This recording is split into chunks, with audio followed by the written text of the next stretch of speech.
दिन था 31 दिसंबर 2020 का, जब पूरी दुनिया एक इनक्रेडिबली डिफिकल्ट ईयर के अंत का जश्न मनाने के लिए एक साथ आई थी। एक पेंडेमिक जिसने ना जाने कितने सारे परिवारों को तबाह कर दिया था और अभी भी लोग इससे उभरने की कोशिश कर रहे थे। लेकिन साल का अंत एक नई शुरुआत और सभी के लिए एक बेटर फ्यूचर की उम्मीद के साथ आया था। और इसमें मुंबई की कुकरेजा फैमिली भी शामिल थी। हालांकि उन्हें शायद ही पता था कि 2021 का नया साल उनकी जिंदगी बदलने वाली रात साबित होगा। वह रात जब they would never be the same family again. और यह इसी परिवार की कहानी है 19 साल की जानवी कुकरेजा की। एक ऐसा केस जिसने सालों से मुंबई को हिलाकर रख दिया है और इस केस में अभी भी जवाबों से ज्यादा सवाल बाकी हैं। साल 2020 का आखिरी दिन मुंबई के सांता क्रूज में छोटी सी 4 लोगों की एक बेहद ही लविंग और हैप्पी फैमिली रहा करती थी। इस परिवार में प्रकाश कुकरेजा, उनकी वाइफ निधि कुकरेजा, इन दोनों की छोटी बेटी 13 साल की मान्या कुकरेजा और इनकी बड़ी बेटी 19 साल की जानवी कुकरेजा, जो मुंबई के ही जय हिंद कॉलेज की एक स्टूडेंट थी। यह 31 दिसंबर था, इसलिए पूरी दुनिया की तरह मुंबई शहर भी नए साल का जश्न मना रहा था, नए रेजोल्यूशंस ले रहा था। लोग अपनी फैमिलीज के साथ न्यू ईयर एंजॉय कर रहे थे और कुकरेजा फैमिली के लिए न्यू ईयर ईव थोड़ा ज्यादा स्पेशल हमेशा से ही था, क्योंकि आज ही के दिन जानवी के फादर प्रकाश कुकरेजा का बर्थडे भी होता है। और इस बार भी फैमिली में लोग प्रकाश कुकरेजा का बर्थडे सेलिब्रेट कर रहे थे।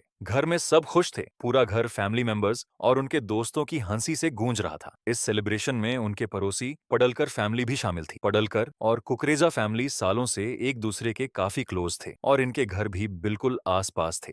पडलकर फैमिली की भी एक 19 साल की बेटी थी जिसका नाम था दिया, और दिया जानवी की बेस्ट फ्रेंड भी थी। ये सारे लोग मिलकर प्रकाश कुकरेजा की बर्थडे पार्टी एंजॉय कर रहे थे। खूब सारी फोटोज भी क्लिक करी जा रही थी। इसी बीच जानवी और दिया ने अपने अपने पेरेंट्स से पूछा कि क्या वे अपने एक फ्रेंड के घर जाकर न्यू ईयर पार्टी मना सकते हैं। तभी इतने में इन लोगों का एक और फ्रेंड 22 साल का श्री जोगढनकर जानवी के घर आता है, जो दिया और जानवी के साथ अपने एक फ्रेंड यश आहूजा के घर न्यू ईयर पार्टी में जाना चाहता है। लेकिन तब तक रात के 12 बज चुके थे और आपको याद होगा 2020 में हर जगह की तरह मुंबई शहर में भी कर्फ्यू लगा करता था। सो जानवी के फादर प्रकाश ने तीनों बच्चों से कहा कि बहुत देर हो चुकी है और रात के इस समय घूमना सेफ नहीं है, खासकर नए साल पर जब लोग रात में नशे में होते हैं और पार्टियों से घर वापस आ रहे होते हैं। इसीलिए उन्होंने बच्चों से कहा कि वे अपने घर पर ही रहकर आपस में एंजॉय कर सकते हैं। लेकिन तीनों बच्चों ने काफी इंसिस्ट किया। आफ्टर ऑल यह नया साल था, हर कोई अपने ग्रुप के साथ अपने तरीके से सेलिब्रेट करना चाहता था। और वैसे भी जानवी की रेप्यूटेशन एक रिस्पॉन्सिबल यंग गर्ल की थी। वह एकेडमिकली बहुत स्मार्ट और हमेशा पेरेंट्स की बात सुनने वालों में से थी। वह एक केयरिंग डॉटर और एक लविंग सिस्टर थी। न्यू ईयर ईव पर भी वह अपने पिता के जन्मदिन मनाने के लिए घर पर ही थी, न कि अपनी उम्र के दूसरे बच्चों की तरह पार्टी करने बाहर गई थी। इसीलिए जब उसने अपने दोस्तों के साथ आधे घंटे के लिए पार्टी में जाने पर जोर दिया तो फाइनली उसके पेरेंट्स भी एग्री हो गए। जानवी पार्टी में जाने के लिए रेडी हुई और अपने पेरेंट्स को हग करके बाय बोला। लेकिन जाने से पहले जानवी के पेरेंट्स ने कहा कि पार्टी खत्म होने के बाद उन्हें फोन कर दें ताकि वे बच्चों को लेने आ सकें, क्योंकि रात में उस टाइम खुद ड्राइव करना सेफ नहीं है। अब जानवी, दिया और श्री तीनों भागवती हाइट्स नाम की एक हाई राइज बिल्डिंग में पार्टी करने के लिए पहुंचते हैं, जो यश का घर भी था। अब रात के 12:30 हो चुके थे और जानवी के पेरेंट्स उसके कॉल का वेट कर रहे थे, क्योंकि इन तीनों ने आधे घंटे में वापस आने की बात कही थी। इधर एक और घंटा बीत जाता है और अब रात के 1:30 हो चुके थे, लेकिन जानवी अब तक घर वापस नहीं आई थी। इसके बाद जानवी के फादर ने उसे कॉल किया, पर उसका नंबर बिजी आ रहा था और उनकी बात जानवी से नहीं हो पाई। हालांकि पार्टी की जगह इनके घर से 5 मिनट की दूरी पर ही था, इसीलिए उन्हें बहुत ज्यादा फिक्र तो नहीं हुई। लेकिन कुकरेजा फैमिली को इस बात का अंदाजा नहीं था कि उनकी बेटी के घर से जाने के महज 2 घंटे के भीतर जिस हाई राइज बिल्डिंग में वे सब पार्टी करने गए थे, वहां कुछ ऐसा हुआ था और वो इतना सिनिस्टर था जिससे पूरा इंडिया सदमे में आने वाला था। अब उस रात के इंसिडेंट की पिक्चर्स तो अवेलेबल नहीं है, लेकिन इस केस से रिलेटेड इन्फॉर्मेशन जो भी अवेलेबल है उसके बेस पर एक ब्रूटल क्राइम की स्टोरी सामने आती है, जो कि उस पार्टी में मौजूद उनके दूसरे फ्रेंड्स के अकॉर्डिंग है, जिन्होंने बताया कि श्री, दिया और जानवी ये सभी टेरेस के एक अलग कॉर्नर में एक और फीमेल फ्रेंड के साथ खड़े थे, जो कि अलेजिडली उल्टी कर रही थी। इन सभी बच्चों ने भी कुछ शराब पी रखी थी और रिपोर्ट्स के अकॉर्डिंग उनमें से कुछ लोग मेरुआना भी पी रहे थे। पता ये चला कि जब इस लड़की ने उल्टी करना शुरू किया, उसके कुछ देर बाद दिया उसे लेकर छत से नीचे गई और जब दिया पार्टी में वापस लौटी तो अपेरेंटली वह श्री के थोड़ा ज्यादा क्लोज हो गई। इन दोनों को एक दूसरे के करीब देखकर किसी वजह से जानवी को तेज गुस्सा आ गया और वह उन दोनों पर चिल्लाने लगी। इसकी वजह से दिया ने जानवी को थप्पड़ मारा और छत से चली गई। जब दिया छत से चली गई तो श्री भी उसे फॉलो करते हुए उसके पीछे गया और उसके बाद जानवी भी श्री के पीछे गई। रात के करीब 1:32 पर जब जानवी के पेरेंट्स उसे कॉल करने की कोशिश कर रहे थे और उसका फोन बिजी आ रहा था, तभी ही जानवी अपनी एक दूसरी फ्रेंड परिणिका के साथ कॉल पर रो रही थी। रोते हुए जानवी परिणिका से कह रही थी कि उसे डर लग रहा है कि दिया खुद को कुछ करने जा रही। इस पर परिणिका ने पूछा कि दिया कहाँ है, तो जानवी ने बताया कि उसे नहीं पता, पर वो उसे ढूंढने जा रही है और वो उसे कल कॉल करेगी। और इसके साथ ही कॉल डिस्कनेक्ट हो जाता है। फिर जानवी अपनी दो अलग अलग फ्रेंड्स को कॉल करती है, लेकिन दोनों ही कॉल डिस्कनेक्ट हो जाता है। यहाँ ये बात तो क्लियर है कि जानवी किसी को कुछ बताना चाहती थी, पर आज तक ये नहीं पता कि वो क्या बताने की कोशिश कर रही थी। इसके बाद जानवी दिया की तलाश में जाती है और फिर पार्टी में कभी वापस नहीं आता। इनफैक्ट श्री भी पार्टी में वापस नहीं आता, बस दिया वापस आती है। पार्टी में वापस आने के थोड़ी देर बाद दिया नीचे यश के घर जाती है, उसके घर पर डिनर करती है और वहीं एक कमरे में सो जाती है। जब आधी रात में उसकी नींद खुलती है तो उसे फील होता है कि उसके लिप्स से खून बह रहा है। इसके बाद वह अपने पिता समीर पडलकर को फोन करती है, जो उसे बाद में हिंदुजा हॉस्पिटल लेकर जाते हैं। लेकिन इसी बीच श्री समहाउ बैडली इंजर्ड हो गया। उसकी एक पसली टूट गई थी, उसके सिर और हाथ में चोट थे और उसकी पीठ पर स्क्रैचेस भी थे। और वो दिया से कुछ ही घंटे पहले एक दूसरे हॉस्पिटल में गया था। लेकिन इधर जब दिया वापस यश के घर गई तो उसने किसी को भी इस इंसिडेंट के बारे में कुछ नहीं बताया, जबकि श्री और दिया ऑलमोस्ट एक साथ ही छत से नीचे गए थे।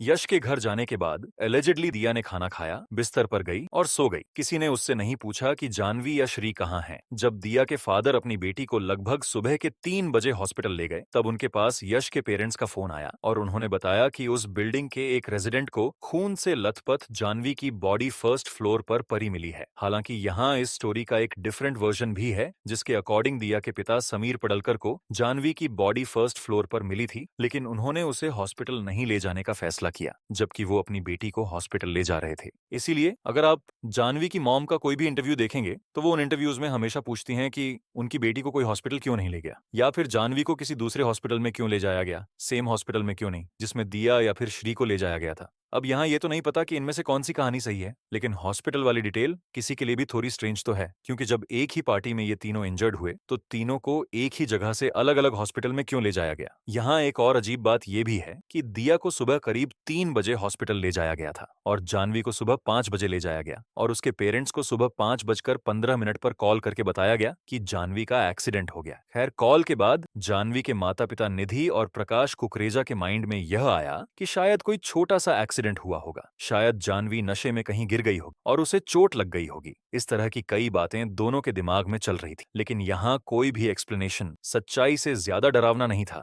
जब ये दोनों अपनी बेटी की बॉडी को आइडेंटिफाई करने के लिए बाबा हॉस्पिटल गए तो जानवी की बॉडी को एक नजर देखते ही यह बताने के लिए काफी था कि उनकी बेटी की मौत का कारण कोई एक्सीडेंट नहीं था। जानवी की बॉडी को देखते ही उनकी मां ने कहा कि जब हमें बॉडी आइडेंटिफाई करने के लिए ले जाया गया तो मैंने देखा वह बुरी तरह से जख्मी थी। ये कोई एक्सीडेंट नहीं था, मेरी बेटी का मर्डर हुआ था। और ये पोस्टमार्टम में भी कंफर्म हुआ है कि जानवी के शरीर पर 48 इंजरीज थी और स्कल में एक फ्रैक्चर था।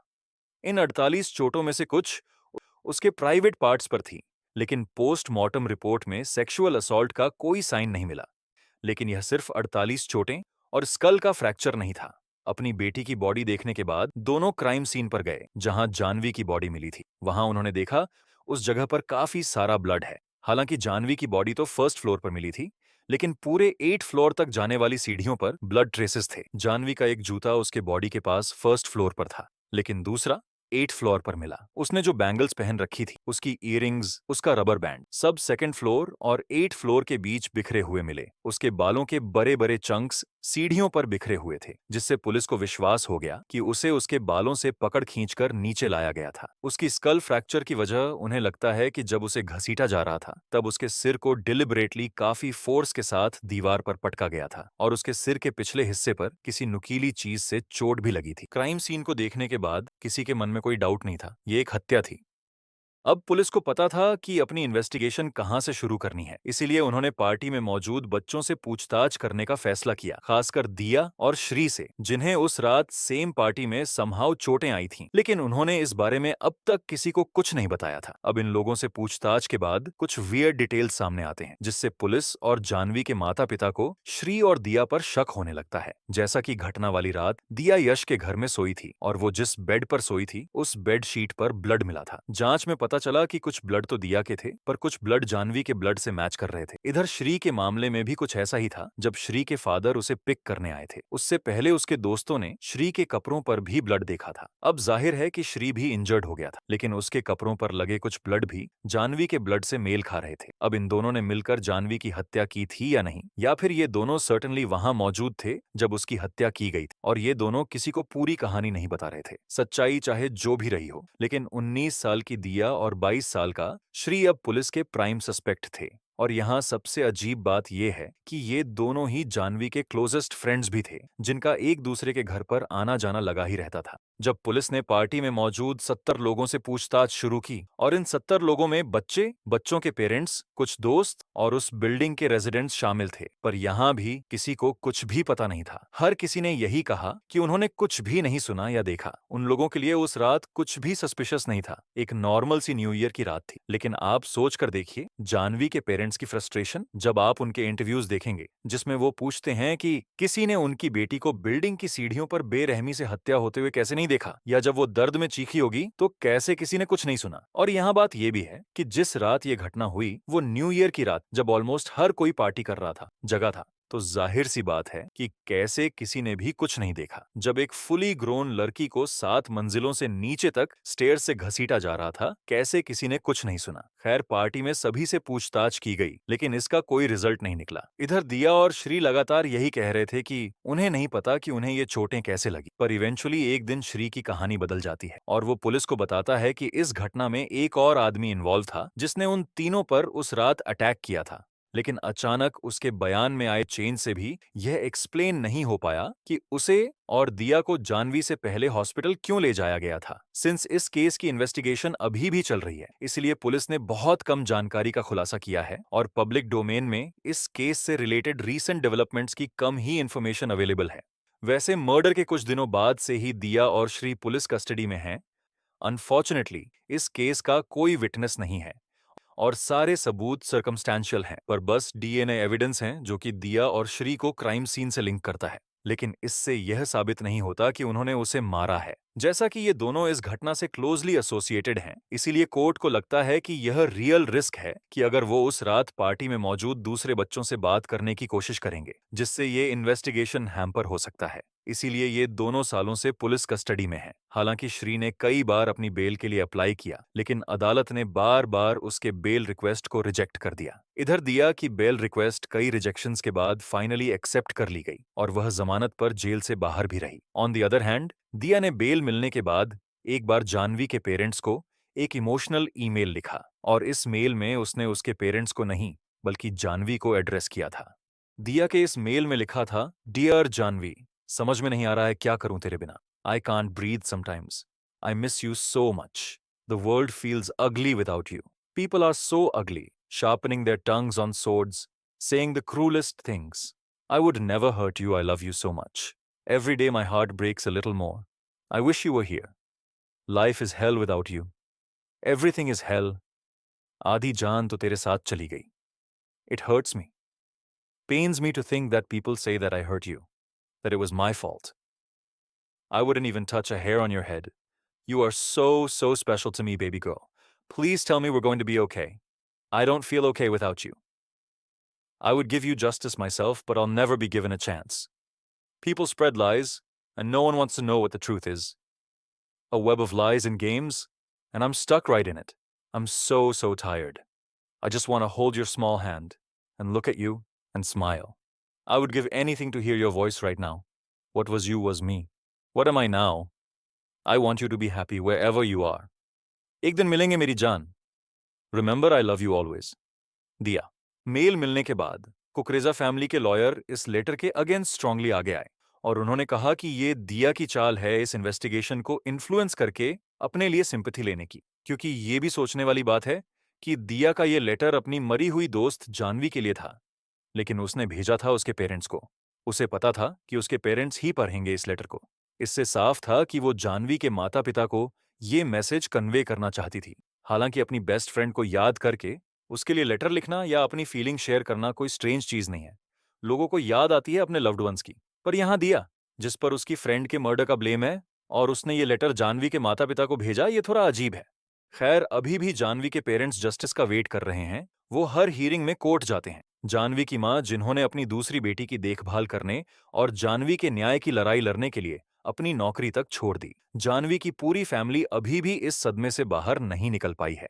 आप इमेजिन करके देखिए उस परिवार पर क्या गुजरा होगा जब किसी घर का बच्चा, जो अपनी फैमिली फ्रेंड और अपने बेस्ट फ्रेंड्स के साथ न्यू ईयर पार्टी में जाता हो और फिर कभी वापस ना आए। और आप उस पिता के बारे में सोचकर देखो, जब उन्होंने अपने बर्थडे वाले दिन लास्ट बार अपनी बेटी को जिंदा देखा था। क्या फिर कभी वो उस तरह अपना बर्थडे सेलिब्रेट कर पाएंगे जहां हर न्यू ईयर को पूरी दुनिया जश्न मनाती है?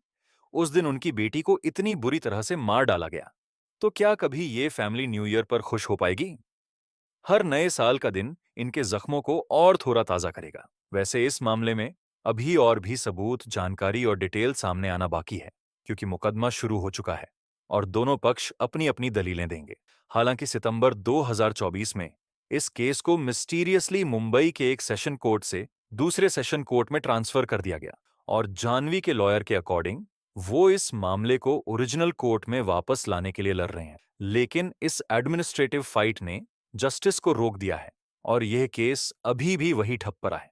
और इतने सालों बाद भी इस केस में कोई मीनिंगफुल डेवलपमेंट नहीं है, और जस्टिस कब मिलेगा ये तो पता नहीं। पर हाँ, यहाँ आयरनी ये है कि ये हमारे देश के लिए कोई नई बात नहीं है।